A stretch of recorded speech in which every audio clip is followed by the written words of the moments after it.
একদিন মাটির ভেতরে হবে ঘর রে মন আমার, কেন বান্ধ দালান ঘর রে মন আমার, কেন বান্ধ দালান ঘর। একদিন মাটির ভেতরে হবে ঘর রে মন আমার, কেন বান্ধ দালান ঘর রে মন আমার, কেন বান্ধ দালান ঘর। ঠিক কিনা? প্রাণ পাখি উড়ে যাবে পিঞ্জর ছেড়ে, ধরা দমে সবই রবে তুমি যাবে চলে। বন্ধু বান্ধব যত মাতা পিতা তারা শত, বন্ধু বান্ধব যত মাতা পিতা তারা শত, সকলে হবে তোমার পর রে মন আমার, কেন বান্ধ দালান ঘর রে মন আমার, কেন বান্ধ দালান ঘর। দেহ তোমার চোর মোচোর গলে পচে যাবে, শিরা উপশিরা গুলো ছিন্ন ভিন্ন হবে। ঠিক না? দেহ তোমার চোর মোচোর গলে পচে যাবে, শিরা উপশিরা গুলো ছিন্ন ভিন্ন হবে। মুন্ডু মেরুদণ্ড সবই হবে খণ্ড খণ্ড, মুন্ডু মেরুদণ্ড সবই হবে খণ্ড খণ্ড, পরে রবে মাটির উপর রে মন আমার, কেন বান্ধ দালান ঘর রে মন আমার, কেন বান্ধ দালান ঘর। একদিন মাটির ভেতরে হবে ঘর রে মন আমার, কেন বান্ধ দালান ঘর রে মন আমার, কেন বান্ধ দালান ঘর। ঠিক কিনা? থাকতে পারবো নি আমরা কেউ? হ্যাঁ মুসলমান আল্লাহর গোলাম, এই যে মালাকুল মউত সাদ্দাদের সামনে চলে আসলো, পরিচয় দিল। সাদ্দাদ এবার কাতর কণ্ঠে বলে, হে মালাকুল মউত আজরাইল, আমার জানটা তুমি নিয়ে যাইবা। আমি বহু শখ করে দুনিয়াতে জান্নাত বানাইছি, একটু মাত্র সুযোগ চাই, জান্নাতের গেটে আমি পাটা রাখবো, তারপরে আমার জানটা কবজ করে নিও। সাদ্দাদ বলেন, মালাকুল মউত বলেন, সাদ্দাদ রে, আসমানে উঠেছি, জমিনের নিচে গিয়েছি, কোথাও তোমার একটা সেকেন্ডও হায়াত পাই নাই যে হায়াতে তুমি পাটা জান্নাতের গেটে রাখতে পারবা। সুবহানাল্লাহ। একটা সেকেন্ড তো সময় দেই নাই। আল্লাহ এই কথাটাই বলতেছেন, ইযা জাআ আজালুহুম ফালা ইস্তাখিরুনা সাআতাও ওয়ালা ইস্তাকদিমুন। যখন তোমাদের মরণের সময় হয়ে যাবে, হায়াতের পাতা যখন পড়ে যাবে, মালাকুল মউত যখন সামনে চলে আসবে, সামনে পেছনে মরণ হবে না, পা ফেলারও সুযোগ নাই, পাটা জমিন থেকে উপরে আছে, ঠিক সেই মুহূর্তে আল্লাহ জান কবজ করে নেবেন। ঠিক কিনা? এ মুসলমান ইমানদার, দুনিয়ার জমিনে আমরা কেউ থাকতে পারবো না, সকলকে চলে যাওয়া লাগবে বাবা। আমরা চলে যাব। আমার আগে আমার বাবা দুনিয়াতে ছিল, আমার বাবার আগে আমার দাদা দুনিয়াতে ছিল, আমার দাদার আগে আমার দাদার বাবা দুনিয়াতে ছিল। ক্ষমতা কম ছিল না, একটা ধমকে এলাকার মানুষের কলিজা কেঁপে উঠতো। আজকে দুনিয়ার জমিনে তাদের কোনো অস্তিত্ব নাই, হাড়গুলো মাটি হয়ে গেছে, কবরে শুয়ে গেছে, কবরে শুয়ে শুয়ে কান্না করতেছে। নেক আমল নিলে জান্নাতে যাইতে পারবে, আর যদি নেক আমল ছাড়া কবরে শুয়ে থাকে, কবরে আযাবের ব্যবস্থা আল্লাহ করতেছে। এই যে আমার বাবা চলে গেছে, আমার দাদা চলে গেছে, আমার দাদার বাবা চলে গেছে, আমি জমিনের মালিক হয়ে গেছি। একটা দিন আমি এই জমিনে থাকবো না, আমার সন্তান এই জমিনের মালিক হয়ে যাবে। ঠিক কিনা বলেন? এই পৃথিবী থেকে প্রত্যেকটা মানুষকেই মরতে হবে, কেউ দুনিয়াতে থাকতে আসে নাই বাবা। এই যে জমিনের মাঝে বসে বসে আজকে আমরা এত বাহাদুরি করি, যে জমিন নিয়ে আজকে ছেলে মেয়ে ঝগড়া, ভাই ভাই ঝগড়া, কাটাকাটি, মারামারি, বাবার সঙ্গে সম্পর্ক ঠিক নাই সন্তানের, ভাইয়ের সঙ্গে ভাইয়ের সম্পর্ক ঠিক নাই। এ বাবা, শুধু মানুষের মরণ হবে না, আল্লাহ বলেন কুল্লু নাফসিন যায়িকাতুল মাউত, প্রত্যেকটা প্রাণীকে মরণের স্বাদ গ্রহণ করা লাগবে। মানুষের মরণ হয়ে যাবে, গরু ছাগলের মরণ আছে না নাই? আওয়াজ করে বলেন আছে না নাই? গরু ছাগলের মরণ হয়ে যাবে, ভাগ ভাল্লুকের মরণ হবে, সিংহের মরণ হয়ে যাবে, আকাশের পশু পাখিগুলোর মরণ হবে, সাগরের মরণ হয়ে যাবে, পাহাড়ের মরণ হয়ে যাবে, জমিনেরও মরণ হয়ে যাবে। আল্লাহ বলেন ইদা জুলজিলাতিল আরদু জিলজালাহা ওয়া আখরাজাতিল আরদু আসকালাহা ওয়া ক্বালাল ইনসানু মা লাহা। জমিন কাঁপতে শুরু করবে। এ বাবা, জমিন ধ্বংস হয়ে যাবে। জমিন কখন আল্লাহ ধ্বংস করে দিবেন? যখন জমিন থেকে ঈমানদার হারিয়ে যাবে, ঈমানদার যখন থাকবে না, নামাজ পড়নেওয়ালা থাকবে না, ফজরের সময় যখন মসজিদগুলো শূন্য হয়ে যাবে, মুয়াজ্জিনের আযান যখন মসজিদ থেকে আসবে না, তামাম দুনিয়ার মানুষগুলো যখন নাফরমানি করবে, আল্লাহকে ডাকবে না, নামাজ পড়বে না, রোজা রাখবে না, সুদ ঘুষে যখন সমাজ ভরে যাবে, নাফরমানিতে জিনা বেবিচারে যখন সমাজ ভরে যাবে, আল্লাহ তখন বলবেন আমি আর জমিনকে রাখবো না, কারণ যে জমিন আমার ঈমানদার বান্দাদের জন্য বানিয়েছিলাম, তারা এখন বেঈমান হয়ে গেছে, তাদেরকে সহ জমিনকেও মরণ দিয়ে দাও। চিল্লায় পড়েন সুবহানাল্লাহ। আসমান এবং জমিনের খুঁটি আছে না নাই? খুঁটি আছে, খুঁটি আমাদের বাড়ির তো খুঁটি থাকে, আসমান জমিনের খুঁটি আছে, কই খুঁটি কোথায়? অবশ্যই খুঁটি আছে। আল্লাহর পয়গম্বর প্যারা নবী রাহমাতুল লিল আলামিন বলেন আসমান এবং জমিন ততদিন টিকে থাকবে, লা তাকুমুস সাআতু হাত্তা ইউকালা ফিল আরদি আল্লাহ আল্লাহ। জমিনে যতদিন পর্যন্ত একটা মানুষ আল্লাহকে আল্লাহ আল্লাহ বলে ডাকবে, আল্লাহর কুদরতি কদমে সেজদা দিবে, ফজরে যখন মসজিদে চলে যাবে, কনকনে শীতে ঠান্ডা পানি দিয়ে ওযু করে একটা মাত্র ঈমানদার আল্লাহকে আল্লাহ বলে ডাকে, ওই ঈমানদারটা হচ্ছে আসমান এবং জমিনের খুঁটি। সুবহানাল্লাহ পড়েন, আর একটু আওয়াজ করে পড়েন সুবহানাল্লাহ। এই ঈমানদার যতদিন থাকবে আল্লাহ আসমান এবং জমিনকে টিকায় রাখবেন। এই ঈমানদার হচ্ছে তামাম দুনিয়ার আসমান এবং জমিনের খুঁটি। যেদিন ওই ঈমানদার দুনিয়ার জমিন থেকে বিদায় হয়ে যাবে, আল্লাহ বলবেন বান্দা এখন আর মালাকুল মউতকে বলবেন জমিনে নেমে যাও, মানুষগুলোর মরণ দিয়ে দাও। আল্লাহর আদেশে মালাকুল মউত মানুষের মরণ দিবেন, পশু পাখির মরণ দিবেন, গাছ গাছালির মরণ দিবেন। সবকিছুর মরণ হয়ে যাওয়ার পরে আমার আল্লাহ রাব্বুল আলামিন মালাকুল মউতকে ডাক দিয়ে বলবেন আখবিরনি ইয়া মালাকুল মউত মাইয়া বাকা। হে মালাকুল মউত, আমাকে এখন বলো জমিনের মাঝে কে বাকি আছে? মালাকুল মউত বলবেন আল্লাহ জমিনের সমস্ত মানুষের মরণ দিয়ে দিলাম, পাহাড়গুলোর মরণ দিলাম, গাছগুলোর মরণ দিলাম, সমুদ্রগুলোর মরণ দিয়ে দিলাম, পশু পাখিগুলোর মরণ দিয়ে দিলাম। আল্লাহ কেউ নাই, জমিনকেও ধ্বংস করে দিয়েছি। আমার আল্লাহ রাব্বুল আলামিন তখন মালাকুল মউতকে ডাক দিয়ে বলবেন মালাকুল মউত রে, আমি আল্লাহ আমার ঈমানদার বান্দাদের জন্য একটা আর দুইটা জমিন বানাই নাই, আমি 7টা জমিন তাদের জন্য বানিয়েছিলাম। আজকে যেহেতু দুনিয়াতে ঈমানদার নাই, তাহলে 7টা জমিনেরও মরণ দিয়ে দাও। সুবহানাল্লাহ।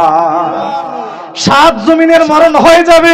7 জমিনের মরণ হওয়ার পরে আমার আল্লাহ আবার ডাক দিবেন আর বলবেন আখবিরনি ইয়া মালাকুল মউত মাইয়া বাকা। জি জি ইনশাআল্লাহ। আল্লাহ আবার ডাক দিয়ে বলবেন আখবিরনি মাইয়া বাকা ইয়া মালাকুল মউত। আর কে বাকি আছেন মালাকুল মউত? আর কে বাকি আছেন জমিনের মাঝে?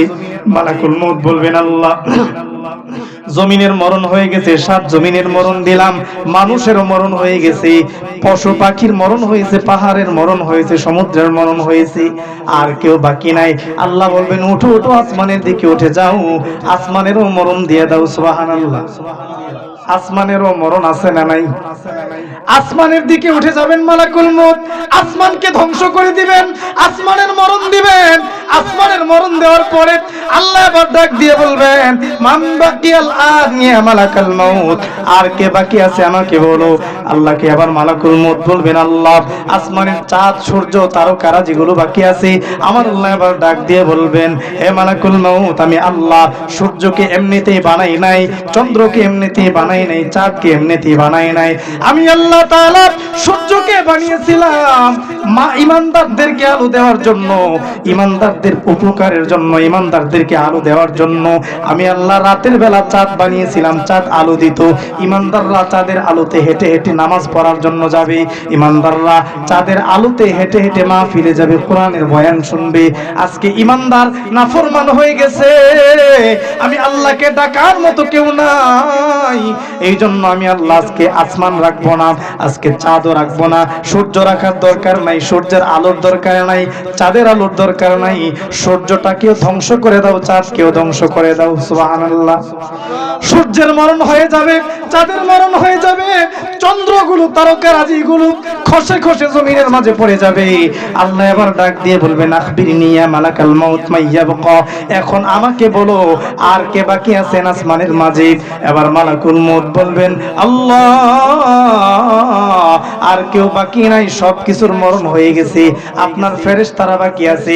আমার আল্লাহ এবার ডাক দিবেন আর বলবেন, হে মালাকুল মউত, আমি আল্লাহ একটা আসমান আমার ঈমানদারদের জন্য বানাই নাই, আমি 7টা আসমান আমার ঈমানদারদের জন্য বানিয়েছিলাম, তাদের উপকারের জন্য। যেহেতু দুনিয়া থেকে ঈমানদার শূন্য হয়ে গেছে, 7 আসমানেরও দরকার নাই, আমি আল্লাহ আদেশ করলাম 7টা আসমানেরও মরণ দাও। সুবহানাল্লাহ। 7 আসমানের মরণ দিবেন মালাকুল মউত আল্লাহর আদেশে। এবার আল্লাহ বলবেন, মান বাকিয়াল আন ইয়া মালাকাল মউত, আমাকে এখন বলো আর কে বাকি আছেন। মালাকুল মউত বলবেন, আল্লাহ আপনার ফেরেশতারা বাকি আছেন। আল্লাহ বলবেন, ফেরেশতারাও মরণ দিয়ে দাও, কারণ আমি আল্লাহ ফেরেশতাদেরকে অযথাই দুনিয়ার জমিনে বানাই নাই, ফেরেশতাদেরকে বানিয়েছিলাম ঈমানদারদেরকে হেফাজত করার জন্য, পাহারা দেওয়ার জন্য। সুবহানাল্লাহ। ঈমানদাররা নামাজ পড়বে, আমল করবে, আমি আল্লাহ ফেরেশতার মাধ্যমে তাকে সাহায্য করব। সুবহানাল্লাহ পড়ে। ফেরেশতার মাধ্যমে আল্লাহ আমাদেরকে সাহায্য করেন কি না? আমাদের দুই কাজে দুইজন, দুই কাজে দুইটা ফেরেশতা আছে না নাই? কিরামান কাতিবিনা ইয়ালামুনা মা তাফআলুন, আমরা যা কিছু করি না কেন কিরামান কাতিবিন সব কিছু জানে কি জানে না? সব কিছু জানে। আমাদেরকে ফেরেশতারা সাহায্য করে, পাহারাদার দেয় কেমন ভাবে? আমার নবী প্যারা নবী রাহমাতুল লিল আলামিন হাদিসে বলেন, হাদিসটা তিরমিজিতে আসছে, আবার আবু দাউদে আসছে। আল্লাহর পয়গম্বর বলেন, কোন উম্মত যদি ফজরের পরে সূরা হাসরের শেষ 3 আয়াত তেলাওয়াত করে, আবার যদি মাগরিবের পরে শেষ 3 আয়াত তেলাওয়াত করে, 24 ঘন্টার জন্য আমার আল্লাহ 70,000 ফেরেশতা তার পাহারাদার হিসেবে নিযুক্ত করে দেন। সুবহানাল্লাহ। বাড়িতে গিয়া বলেন, আল্লাহর পয়গম্বর বলেন, আল্লাহ 70,000 ফেরেশতা নিযুক্ত করে দেন। এভাবে প্রত্যেকটা ফেরেশতা আমাদেরকে পাহারা দেয়, আমাদেরকে পাহারা দেয়। আল্লাহ বলবেন, হে মালাকুল মউত, আমি আল্লাহ যেহেতু ফেরেশতাদেরকে বানিয়েছিলাম ঈমানদারদের খেদমতের জন্য, আজকে ঈমানদাররা নাফরমান হয়ে গেছে, ঈমানদারের সমাজের মাঝে সুদের ছড়াছড়ি হয়ে গেছে, ঘুষের ছড়াছড়ি হয়ে গেছে। ঈমানদাররা আজকে সুদ খাওয়াকে গুনাহ মনে করে না। আমি আল্লাহ কোরআনুল কারীমে হারাম করে দিয়েছি সুদ। আহাল্লাল্লাহুল বাইআ ওয়া হারামার রিবা, আল্লাহ ব্যবসাকে হালাল করেছেন, সুদকে করেছেন হারাম। ঠিক কিনা বলেন? এই সুদ আমাদের সমাজে আছে না নাই? সবাই চিল্লায় বলেন না, আছে না নাই? এই সুদ আছে যেখানে মুমিন যাবে না। সুদের সাথে ইসলামের কোনো সম্পর্ক আছে? সুদের সাথে ঈমানদারের কোনো সম্পর্ক আছে? সুদ এত মারাত্মক বড় গুনাহ। সুদ কেউ যদি খায় তার শাস্তিটা কেমন হবে? রাসূল করিম সাল্লাল্লাহু আলাইহি ওয়াসাল্লাম, এদিকে গেলে তো আবার অনেক লম্বা চড়া হয়ে যাবে, আমাকে বলা হয়েছে এই ব্যাপারে কিছু বলার জন্য। মুহতারাম হাজিরিন, সুদ এত মারাত্মক লেভেলের অপরাধ। নবী করিম সাল্লাল্লাহু আলাইহি ওয়াসাল্লাম উনি মেরাজের রাতে যখন নাকি উম্মে হানির ঘর থেকে বাইতুল মাকদিসের দিকে যাচ্ছেন, আল্লাহ রাসূল সাল্লাল্লাহু আলাইহি ওয়াসাল্লামকে ওই বাইতুল মাকদিসের মাঝামাঝি জায়গাতে আল্লাহ জাহান্নামের অনেকগুলো চিত্র দেখাইছেন, জাহান্নামের অনেক ভয়াবহ চিত্র। আল্লাহর পয়গম্বর প্যারা নবী রাহমাতুল লিল আলামিন হাঁটতেছেন, জিবরাইল আমিন বুরাকের উপরে উঠে হাঁটতেছেন। আল্লাহর পয়গম্বর যাচ্ছেন, রওনা হচ্ছেন, সফর করতেছেন। হঠাৎ করে আমার নবী প্যারা নবী রাহমাতুল লিল আলামিন তাকায়া দেখে দেখেন কিছু মানুষ আছে যারা রক্তের দরিয়াতে হাবুডুবু খায়। সুবহানাল্লাহ পড়েন, নাউজুবিল্লাহ পড়েন। রক্তের দরিয়াতে তারা হাবুডুবু খাইতেছে, রক্তের দরিয়াতে তারা হাবুডুবু খায়। আর ওই রক্তের দরিয়াটাকে তারা এভাবে সাঁতার কেটে কেটে যখন কিনারাতে আসতে চাই, কিনারার মাঝে আরেকজন ব্যক্তি তাকে বিশাল বড় পাথর দিয়ে আঘাত করে মাথাটাকে থেতলিয়ে দেই, রক্তাক্ত করে দেই, কিনারাতে এসে ফিরতে পারে না, আবার সে রক্তের দরিয়ার মাঝখানে চলে যায়। আরে মুসলমান ইমানদার, কেমন মারাত্মক জঘন্য অপরাধ শোধ দেখেন। এই রকম ভাবে রক্তের দরিয়াতে হাবুডুবু খাইতে খাইতে ইমানদার যখন রক্তের দরিয়াতে হাবুডুবু খায়, আল্লাহর পয়গম্বর জিবরাইল আমিনকে জিজ্ঞাসা করে, আরে জিবরাইল, এই যে বান্দা রক্তের দরিয়াতে হাবুডুবু খায় আবার সে কিনারাতে উঠতে চায়, ওই মানুষটাকে পাথর দিয়ে আঘাত করে আবার তাকে রক্তের দরিয়ার মাঝখানে নিয়ে যায়, এই মানুষটা কারা? তারা কারা? তাদেরকে কেন এত অপরাধ, এত শাস্তি দেওয়া হচ্ছে?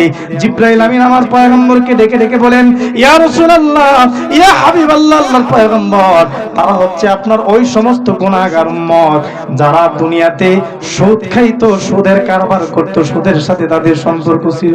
নাউজুবিল্লাহ পড়েন।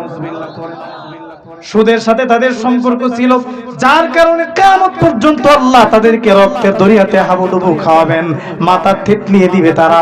আল্লাহর পয়গম্বর আরেকটু সামনে গেলেন, আরেকটু সামনে যাওয়ার পরে তারা দেখেন, আল্লাহর পয়গম্বর দেখেন কিছু মানুষের পেটগুলো বিশাল বড় বড় বাড়ির মতো। আল্লাহর নবী জিজ্ঞাসা করলেন, এই মানুষগুলো কারা? তাদের পেটগুলো এত বিশাল বড় বড় কেন হয়ে আছে? পেটের ভিতরে বিশাল বড় বড় সাপগুলো তাদেরকে ধ্বংস করতেছে, আঘাত করতেছে। জিবরাইল বলেন, পয়গম্বর, ওই মানুষগুলো হচ্ছে আপনার ওই সমস্ত গুনাহগার উম্মত যারা দুনিয়াতে সুদ খাইতো, সুদের কারবার করতো। নাউজুবিল্লাহ। এজন্য সুদের সাথে মুসলমানের কোনো সম্পর্ক থাকতে পারে না। এ মুসলমান ওই দিকে যাব না।